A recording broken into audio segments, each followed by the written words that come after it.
नमस्कार, मैं सारिका तिवारी। पढ़ाई से लड़ाई चैनल में हमने पिछली वीडियो में 8.1 का प्रश्न नंबर 1 देखा था। आज हम देखने वाले हैं 8.1 का प्रश्न नंबर 2। तो देखेंगे प्रश्न नंबर 2 क्या है।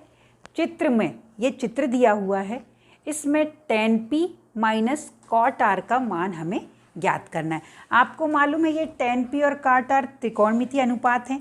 इन्हें ज्ञात करने के लिए हमारे पास जो त्रिभुज होता है वो कैसा होना चाहिए, समकोण त्रिभुज। तो देखिए जो हमें चित्र यानी आकृति में ये जो त्रिभुज दिया है वो कैसा है, समकोण त्रिभुज है।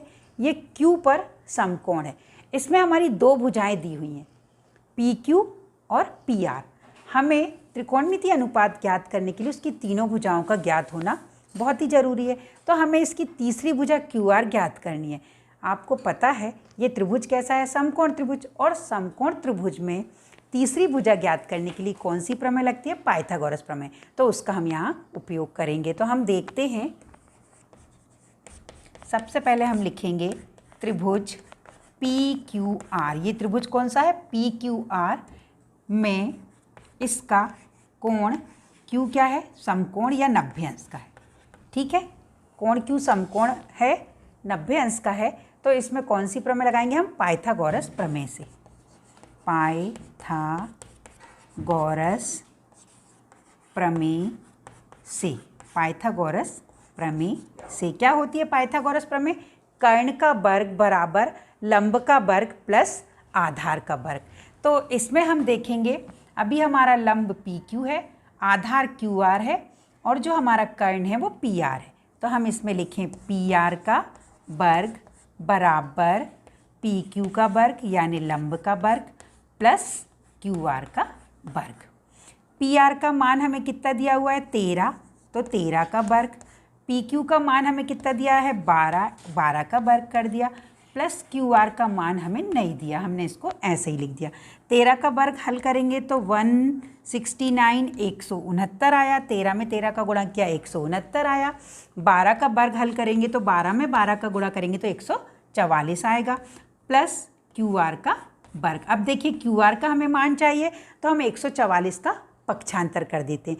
और जिस भी ये जो अभी QR है हमारे लिए क्या है, चर राशि, इसका मान हमें ज्ञात करना है। तो चर राशि जिसका हमें मान ज्ञात करना होता है उसे हमें हमेशा उल्टे हाथ या लेफ्ट हैंड साइड लिखना चाहिए। तो हम इसको लिख सकते हैं QR, हमने ये QR लिखा।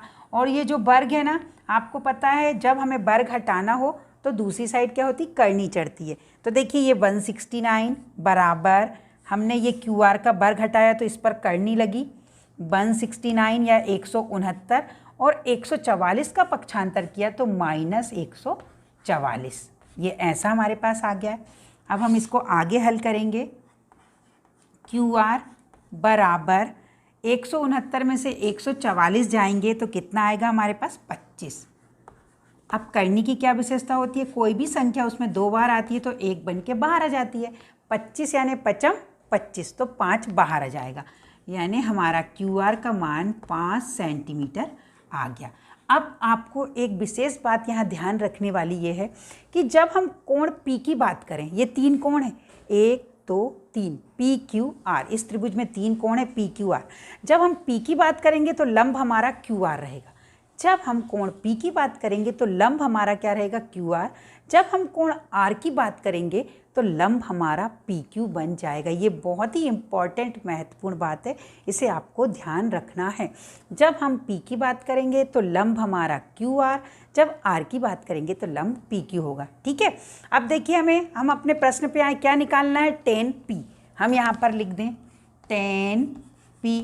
एक बार फिर मैं आपको लाल कक्का की तरफ ले चलती हूँ, है ना। ये आपके लिए ये भी बहुत महत्वपूर्ण है, लाल कक्का। पहले वाला ये हम यदि 3 भागों में बांट दें तो पहले वाला इसका क्या होता है, साइन कॉस, और तीसरा वाला इसका क्या होता है, टेन, यानी लंब बटे आधार, लंब बटे आधार।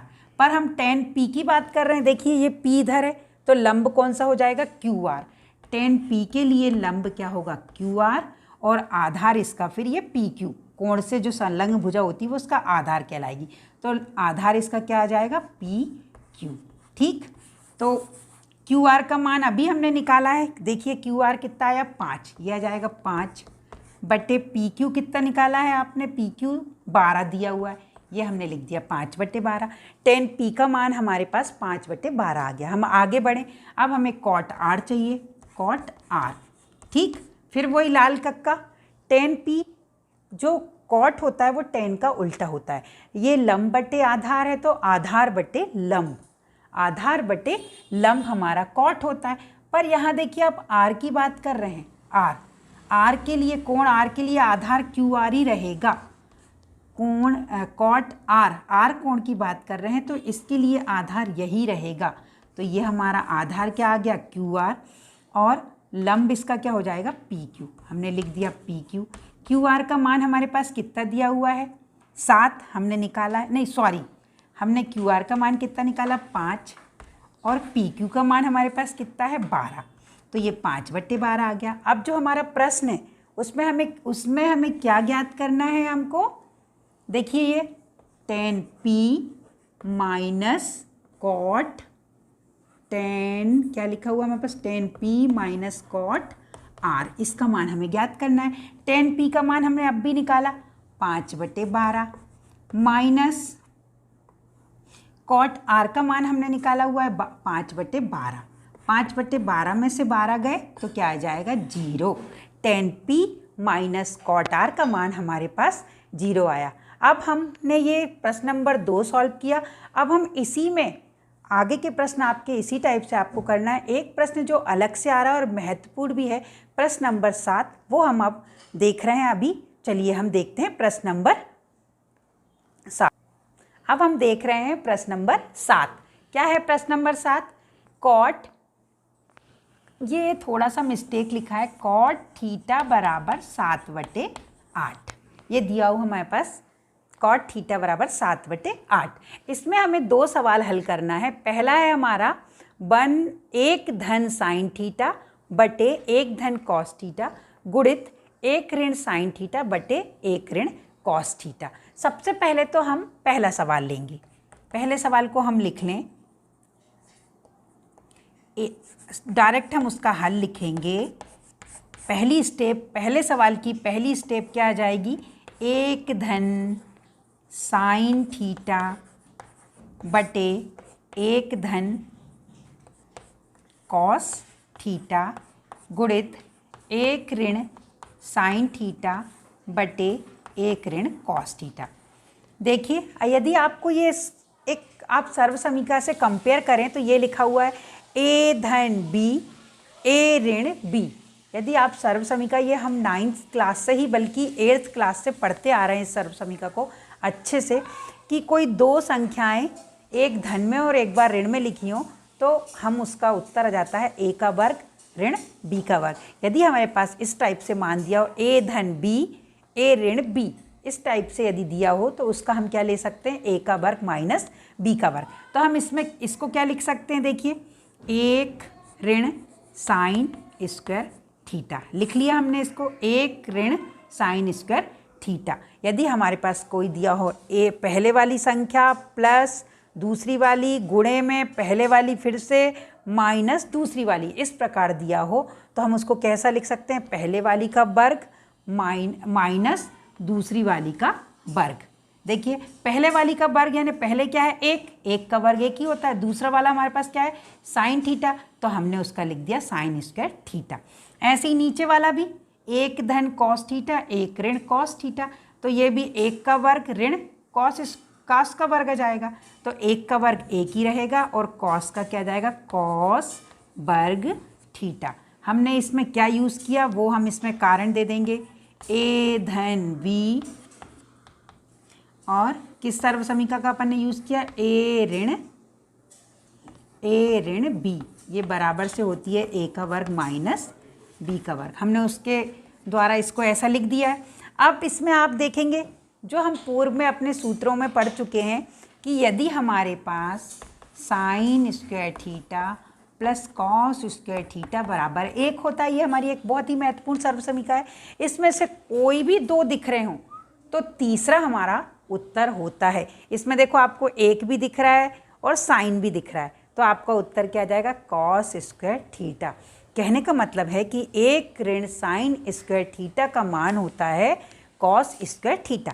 तो हम इसकी जगह क्या लिख देंगे, कॉस स्क्वायर थीटा। 1 ऋण साइन वर्ग थीटा की जगह हमने क्या लिख दिया, कॉस वर्ग थीटा, इस सर्वसमीका का उपयोग करके। इसी प्रकार देखो 1 और कॉस दिख रहा है, ये 1 और कॉस, बच कौन रहा है, साइन। तो हमारा 1 ऋण कॉस स्क्वायर थीटा की जगह क्या आ जाएगा, साइन स्क्वायर थीटा। ये जो सर्वसमीका है बहुत ही महत्वपूर्ण है, इसमें 3 है, साइन, कॉस और 1। इनमें से जब भी कोई 2 दिख रहे हों तो तीसरे वाला उसका मान आ जाएगा।